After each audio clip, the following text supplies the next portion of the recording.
नमस्कार दोस्तों, welcome to Kairos UPSC. Right time at the right moment. तो चलिए शुरुआत करते हैं आज के हमारे एमसीक्यूज़ की। सबसे पहला एमसीक्यूज़ आपके सामने है और यहाँ पे आपको पूछ रहा है कि digital personal data protection bill 2022 के बारे में कौन से सेंटेंस क्या पूछा है करेक्ट है। ठीक है, चलिए सबसे पहला सेंटेंस बता रहा है the bill applies to personal data. किसके बारे में बात कर रहा है? पर्सनल डेटा के बारे में बात कर रहा है। Which may be processed with consent only within India. क्या यह सिर्फ इंडिया के डेटा के बारे में ही, पर्सनल डेटा के बारे में ही बात कर रहा है क्या? दूसरा बात, the bill grants certain rights to individual including the right to obtain information and grievance redressal. मतलब कि यह पूछ रहा है आपको कि यह कुछ इंडिविजुअल को कुछ ये राइट्स प्रोवाइड कर सकते हैं किनके रिगार्डिंग इंफॉर्मेशन और ग्रीवेंस रेड्रेसल के हिसाब से। तो आपको बताना है इन दोनों में से कौन सा सेंटेंस सही है। ठीक है, देखिए दूसरा सेंटेंस तो बिल्कुल सही है, लेकिन पहला सेंटेंस यहाँ पे गलत है। क्यों गलत है? तो भैया पर्सनल डेटा को हमें प्रोसेस करना हो तो सिर्फ इंडिया में थोड़ी ना चलेगा। अब आज के समय पे आप टेलीग्राम यूज़ करते हो तो टेलीग्राम एक प्रकार से आपको क्या प्रोवाइड करवाता है? क्लाउड स्टोरेज प्रोवाइड करवाता है। ठीक है, अब यह क्लाउड स्टोरेज प्रोवाइड करवाता है तो आपका जो डेटा है यह आपका डेटा इंडिया के बाहर कहीं पे सेव हुआ है।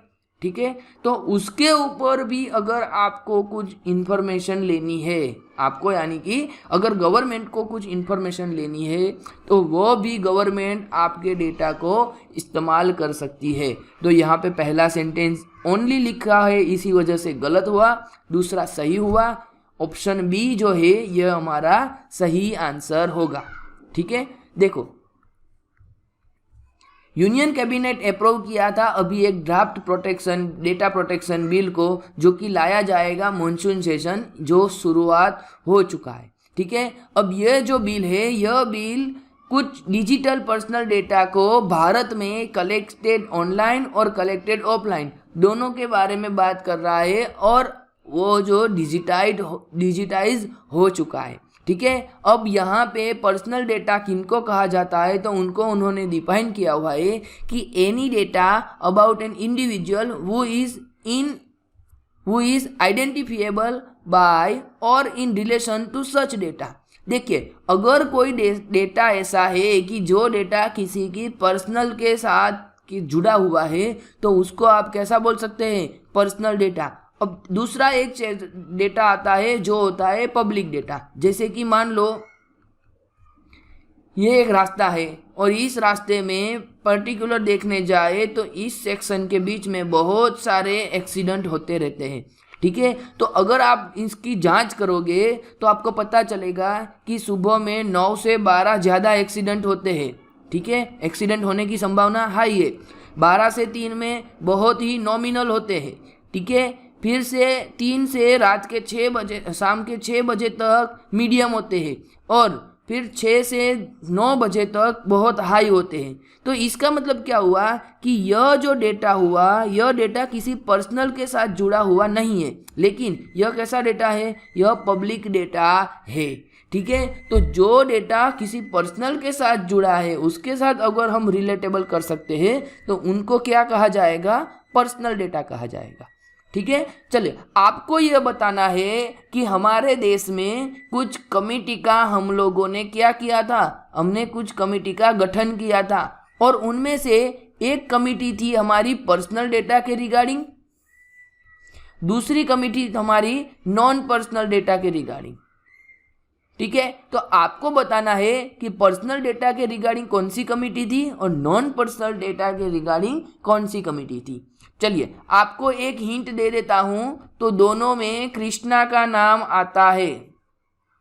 क्या बोल रहा हूं? दोनों के अध्यक्ष जो है जिन्होंने चेयर किया था उनके नाम में कृष्णा का नाम आता है। ठीक है, चलो आपको बताना है यह आंसर। फिलहाल हम चलते हैं अगले क्वेश्चन की ओर। अगला क्वेश्चन आपके सामने पूछ रहा है mosaic virus seen in news are known to mostly affect अभी करंट में चल रहा था मोज़ेक वायरस के बारे में। यह क्या है? क्या यह पोलिनेटर्स को अफेक्ट करता है, यह रूमिनेंट्स को अफेक्ट करता है, या वेजिटेबल को अफेक्ट करता है, या फिर प्रीमेट्स को अफेक्ट करता है? ठीक है, तो इस सवाल का सही आंसर है ऑप्शन सी। जो मोज़ेक वायरस है यह अफेक्ट करता है वेजिटेबल्स को। ठीक है, देखो अभी ना फिलहाल आपको पता होगा कि मार्केट में टोमेटो की प्राइस ज़्यादा ही हाई हो चुकी थी, क्योंकि उनके पीछे का रीज़न यह है कि महाराष्ट्र में टोमेटो की जो क्रॉप थी उनको ककम्बर मोज़ेक वायरस ने अफेक्ट किया हुआ है, जबकि कर्नाटका और दूसरे साउथ में टोमेटो मोज़ेक वायरस को वजह से हमारा जो क्रॉप था वो लॉस हो चुका था। ठीक है, अब आपको पता है कि मार्केट में अगर डिमांड रहेगी और उसी हिसाब से अगर सप्लाई मिलती रहेगी तभी हमारे प्राइस इक्विलिब्रियम में चलेंगे। लेकिन जैसे ही डिमांड तो एज इट इज़ है, लेकिन अगर सप्लाई कम हो जाएगी तो जो प्राइस होते हैं वो प्राइस कैसे चले जाएंगे? पूरे रॉकेट को छू जाएंगे, यानी कि 150 रुपये केजी से लेके 200 रुपये केजी तक आपको टोमेटो बाजार से खरीदना पड़ सकता है। ठीक है, तो यहाँ पे हमें पता होना चाहिए कि मोज़ेक वायरस जो था वो मोज़ेक वायरस एक पैरासाइट है जो कि हमारे प्लांट्स, गार्डन्स और क्रॉप्स को क्या करता है? डिस्ट्रॉय करता है। ठीक है, तो यह आपको पता होना चाहिए था। चलते हैं हम फिलहाल अगले क्वेश्चन की ओर। आपको बताना है इस क्वेश्चन में ऐसे सही सेंटेंस जो कि वर्ल्ड इन्वेस्टमेंट रिपोर्ट 2023 के रिगार्डिंग सही है। चलिए, पहला sentence, during 2022 foreign direct investment यानी कि FDI in developing countries remain $662 billion, यानी कि 2022 के दौरान जो भी हमारे विकासशील देश है उनके वहाँ पे 662 बिलियन US$ का क्या आया? FDI आया है। दूसरा सेंटेंस, ओवरऑल ग्लोबल FDI में देखें तो इंक्रीज हुआ है कितने परसेंटेज से? 12% से इंक्रीज हुआ है। और कितना हुआ है? 1.3 ट्रिलियन जो थे हमारे 2022 में, उनसे अभी 12% इंक्रीज हो चुका है। ठीक है, चलिए आपको बताना है इनमें से कौन से सेंटेंस सही है। पहला सेंटेंस सही है या दूसरा सेंटेंस सही है? तो भैया दोनों के दोनों सेंटेंस सही है। हमारे सही आंसर हो जाएगा ऑप्शन सी, बोथ 1 and 2। ठीक है, अब देख लेते हैं कि यह रिगार्डिंग न्यूज़ में क्यों था। तो फिलहाल UNCTAD यानी कि United Nations conference on trade and development ने अभी वर्ल्ड इन्वेस्टमेंट रिपोर्ट जो कि हर साल जारी किया जाता है उनको जारी किया है, और उन्होंने बताया हुआ है कि भैया 662 बिलियन US$ का FDI पहुंचा हुआ है। ठीक है, तो ये थे हमारे FDI के रिगार्डिंग क्वेश्चन। चलते हैं अगले क्वेश्चन की ओर जो कि आपको पूछ रहा है, which of the following organisation have release one health priority research agenda on anti microbial resistance. अभी फिलहाल मार्केट में one health priority research agenda जो है उनको रिलीज किया हुआ है। किनके रिगार्डिंग है? यह रिगार्डिंग है एंटी माइक्रोबियल रेजिस्टेंस के रिगार्डिंग। ठीक है, तो आपके सामने ऑप्शन है FAO और UNDP और WHO, WOAH, WHO और UNEP, या फिर WAO, UNEP, WHO और WOH, यानी कि 4 संस्था। तो इसका सही आंसर आएगा ऑप्शन डी। फिलहाल इनको 4 संगठन ने मिल के लॉन्च किया हुआ है। सर जी क्या है यह? तो देखिए आपको पता होना चाहिए कि अभी 4 मल्टीनेशनल एजेंसी यानी कि कौन कौन सी? UN की, FAO, UNEP, WHO और WOH ने एक साथ मिल के एक क्वाड्रिपार्टिट बनाया हुआ है, यानी कि आप कह सकते हैं आसान शब्दों में एक कोड बनाया है जो क्या काम करेंगे? वो काम करेंगे एंटी माइक्रोबियल रेजिस्टेंस के हिसाब से, किस हिसाब से हमें काम करना है। ठीक है, एंटी माइक्रोबियल रेजिस्टेंस के बारे में ऐसा कहा जाता है कि हमें इस फील्ड में लगातार R&D करनी होगी। अगर हम R&D रिसर्च नहीं करते रहेंगे, अगर हम नई वाली एंटी माइक्रोबियल रेजिस्टेंट प्रोडक्ट निर्माण नहीं करते रहेंगे, हम वैक्सीन या फिर हम टैबलेट अगर इसका निर्माण नहीं करेंगे, तो आने वाले टाइम में हमसे ज़्यादा बैक्टीरिया अपने आप को स्ट्रॉन्ग कर लेगा, तो कोरोना जैसी महामारी एक बार फिर से आ सकती है। ठीक है, तो इसके रिगार्डिंग एक क्वाड्रिपार्टिट बनाया हुआ है जिनमें FAO, UNEP, WOH और WHO ये चारों संस्थान साथ में आई थी। चलिए चलते हैं हमारे अगले क्वेश्चन की ओर। अगला क्वेश्चन आपको पूछ रहा है which of the following best describe as dark pattern. चलिए आपको बताना है कि डार्क पैटर्न किसको कहा जाता है और इन चारों में से कौन सा सूटेबल है। तो यहाँ पे बता रहे हैं a practice to empower user behaviour for the users benefit. क्या यूजर्स के बेनिफिट के लिए कुछ काम करते हैं। दूसरा, a regulatory framework for data protection law, ऐसा कोई डेटा प्रोटेक्शन करने के लिए रेगुलेशन है। तीसरा, a technique to improve user autonomy and decision making in cyber security. क्या साइबर सिक्योरिटी में इम्प्रूव करने की बात कर रहे हैं जो डिसीजन मेकिंग और ऑटोनॉमी दे सकते हैं। या लास्ट ऑप्शन है option D, a deceptive practice to influence users behaviour for the companies benefit. Yes, नाम में ही लिखा है, नाम ही अगर काला है तो दाल में तो कुछ काला होगा ना भैया।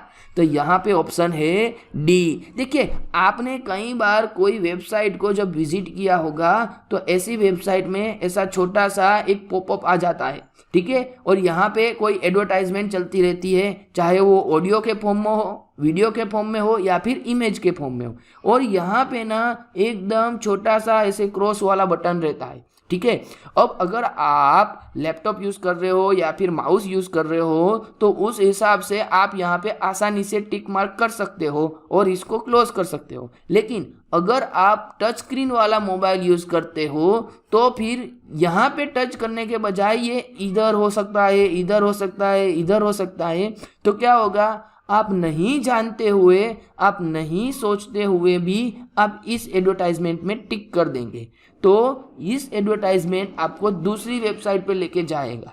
तो क्या कर रहा है, यह आपको इन्फ्लुएंस कर रहा है, आपके बिहेवियर को इन्फ्लुएंस कर रहा है। इसी को बोलते हैं क्या, डार्क पैटर्न बोलते हैं।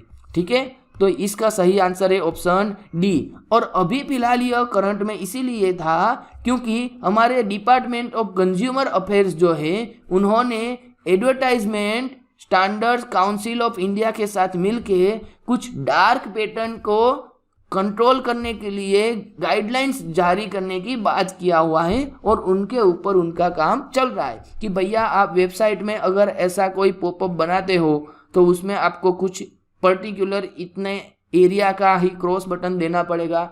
उस हिसाब से कुछ बात चल रही है, तो हमें पता होना चाहिए कि डार्क पैटर्न क्या है। ठीक है, चलो ये थे हमारे करंट वाले क्वेश्चन। अब चलते हैं हमारे नेक्स्ट सेगमेंट यानी कि स्टैटिक क्वेश्चन यूपीएससी के प्रीवियस ईयर वाले। चलिए सबसे पहला क्वेश्चन उसमें आपको बताया जा रहा है which one of the following agricultural practices is eco friendly. कौन सी कृषि की पद्धति है जो इको फ्रेंडली है। Option A organic farming, option B shifting cultivation, option C cultivation of high yielding varieties, option D growing plants in glass houses. देखिए सबसे पहला तो ऑप्शन बोल रहा है कि ऑर्गेनिक फार्मिंग, बिल्कुल ये हो सकता है। शिफ्टिंग कल्टीवेशन ये नहीं हो सकता है, क्यों? क्योंकि शिफ्टिंग कल्टीवेशन में क्या होता है, एक बड़ा सा जंगल होता है तो पहले इतना जंगल को आपने साफ कर दिया, यहाँ पे आपने एग्रीकल्चर किया, 2 साल किया, फिर इसकी फर्टिलिटी कम हो गई, अब आपने जंगल के दूसरे हिस्से को साफ किया। ठीक है, तो इस हिसाब से हर 2 साल में 3 साल में आप एक जगह से दूसरी जगह पे जंगल को नष्ट करते जाते हो और वहाँ पे आप क्या करते हो, वहाँ पे आप एग्रीकल्चर करते हो, तो उसी को क्या कहा जाता है, शिफ्टिंग कल्टीवेशन, जो कि इको फ्रेंडली नहीं कहा जा सकता। उसके बाद बता रहे हैं cultivation of high yielding varieties. देखिए बात तो हो रही है, बात तो सही लग रही है, लेकिन ऐसा कोई जरूरी नहीं है कि हाई यील्डिंग वेराइटी को आप कम पानी दोगे, कम खातर दोगे या फिर कम उसको पेस्टिसाइड्स की ज़रूरत होगी। ठीक है, तो ये भी हमारे लिए सही आंसर नहीं बन सकता। और लास्ट बता रहे हैं growing plants in glass houses. देखिए ग्लास हाउसेस में अगर आप कर सकते हो तो जो भी आपके टेम्परेट रीजन है वो टेम्परेट रीजन में भी आप ट्रॉपिकल के जैसा एटमॉस्फेयर क्रिएट कर सकते हो। आपको पता होगा कि हमें ग्रीन हाउस गैस के बारे में, ठीक है। अब यह ग्रीन हाउस गैस का निर्माण आप, ये जो ग्रीन हाउस इफेक्ट जो है उसका निर्माण आप ग्लास हाउस में कर सकते हो, लेकिन यह इको फ्रेंडली है यह नहीं कहा जा सकता, ठीक है। तो यहाँ पे हमारा सही आंसर हो जाएगा ऑप्शन ए, यानी कि ऑर्गेनिक फार्मिंग, ठीक है। चलो चलते हैं हमारे अगले क्वेश्चन की ओर। अगला क्वेश्चन आपको पूछ रहा है which one of the following areas India produces largest amount of cotton. चलिए भैया, कपड़े पहनते हैं, हर हफ्ते एक नया कपड़ा लेने जाते हैं, तो बताना होगा कि इस कॉटन के जो कपड़े हैं वो कॉटन से बनते हैं। कॉटन इंडिया में सबसे ज़्यादा कहाँ से पैदा होता है? क्या यह नॉर्थ वेस्ट इंडिया और गैंगेटिक वेस्ट बंगाल के पास से बनता है? नॉर्थ वेस्ट और वेस्टर्न इंडिया में ज़्यादा है इसका प्रोडक्शन, वेस्टर्न और साउदर्न इंडिया में ज़्यादा हो रहा है, प्लेन्स ऑफ नॉर्थ इंडिया में हो रहा है? चलिए, आपको पता होगा कि इस क्वेश्चन को अटेंड करने के लिए कॉटन की जो एग्रीकल्चर में प्रॉपर्टीज़ होती है उनके बारे में आपको पता होना चाहिए। जी भैया, उसको कैसी सॉइल चाहिए, ब्लैक सॉइल चाहिए या फिर हमारी एलुवियल सॉइल चाहिए, उसको कितना टेम्परेचर चाहिए, उसको कितना वाटर चाहिए, ठीक है, उसको कितना सन चाहिए, मतलब कि उनको कितना आप ओपन एरिया एक्सेस करवा सकते हो। उसके बाद आपको यह भी पता होना चाहिए कि इसका टाइम पीरियड कितना होता है, ठीक है। और इन सब चीज़ को मिला के अगर आप माइंड में रखते हो तो इन सारी चीज़ों का जो भी रिक्वायरमेंट है कॉटन के लिए यह हमें कहाँ मिल जाएगा? ऑप्शन सी में, यानी कि वेस्टर्न और साउदर्न इंडिया। यानी कि आप मान लो गुजरात हो गया, महाराष्ट्र हो गया, हमारा कर्नाटक हो गया, ठीक है, तो यहाँ पे कॉटन का प्रोडक्शन ज़्यादा होता है। तो सही आंसर हो जाएगा हमारा ऑप्शन सी। चलिए चलते हैं अगले क्वेश्चन की ओर। आपको बताना है यहाँ पे कि which of the following pairs of state and their important crops are correctly match. चलिए, बहुत ही आसान सा सवाल है, आपको पूछा है कि इनमें से कौन सा सही है। चलिए, सबसे पहला क्वेश्चन, सबसे पहली जोड़ी है आपके सामने केरला और ट्रोपिका। क्या केरला में ट्रोपिका होता है? नहीं भैया, यह तो कहाँ पे हमें मिलता है? ज़्यादातर केएन में होता है, ठीक है। दूसरा, महाराष्ट्र और कॉटन, अभी बताया, बिल्कुल सही है। वेस्ट बंगाल और जूट, ये भी सही है। गुजरात में भैया आपको मूंगफली ज़्यादा मिलती है, ग्राउंड नट, ये बात भी सही है। तो पहला हुआ गलत। जैसे ही पहला गलत करते हैं ऑप्शन ए गया, ऑप्शन सी गया, ऑप्शन बी गया, ठीक है। ऑप्शन डी अपने आप हमारा क्या बन जाएगा? हमारा आंसर बन जाएगा, ठीक है। चलो चलते हैं हमारे अगले क्वेश्चन की ओर। यह पूछ रहा है आपको कि वेट की क्रॉप के लिए कौन सी कंडीशन नेसेसरी होती है, ठीक है। जैसे कि मैंने अभी आपको पिछली स्लाइड में बताया कि आपको इतना तो पता होना ही चाहिए किसी भी क्रॉप के बारे में। कौन सा बताया था? देखिए, सोइल बताया, टेम्परेचर, वाटर, उनको एटमॉस्फेयर कैसा चाहिए, और दूसरा था उसका टाइम पीरियड, ठीक है। तो आपको इतनी चीज़ें तो पता होनी चाहिए। चलिए, हाँ, तो आपको पूछा है कि गेहूं के लिए कौन सी कंडीशन चाहिए। पहला ऑप्शन मॉडरेट टेम्परेचर और मॉडरेट रेनफॉल, दूसरा पूछ रहा है हाई टेम्परेचर हैवी रेनफॉल, तीसरा पूछ रहा है हाई टेम्परेचर मॉडरेट रेनफॉल, और चौथा पूछ रहा है लो टेम्परेचर और लो रेनफॉल। देखिए, अगर आपको वेट की प्रॉपर्टीज नहीं भी पता है तो भी आपको इतना पता होगा कि यह हमारे देश में कौन से एरिया में सबसे ज़्यादा होता है। तो भैया ये नॉर्थ वाली जो साइड है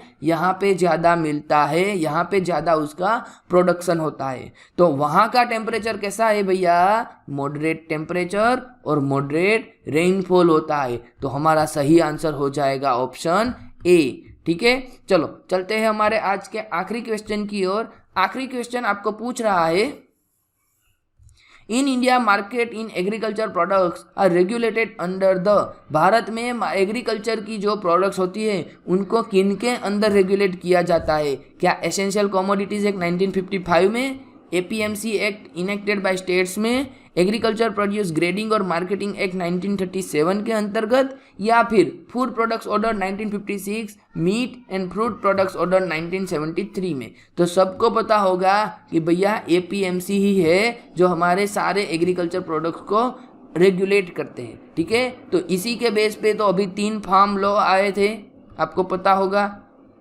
ठीक है, लेकिन ये पास हो चुके थे, फिर भी सरकार ने उसको क्या किया? सरकार ने उसको विड्रॉ कर दिया था। ठीक है, तो यहाँ पे सही आंसर होगा हमारा ऑप्शन बी। चलिए, ये थे हमारे आज के क्वेश्चन। आने वाले लेक्चर में हम और प्रैक्टिस करेंगे। तब तक के लिए धन्यवाद। Thank you.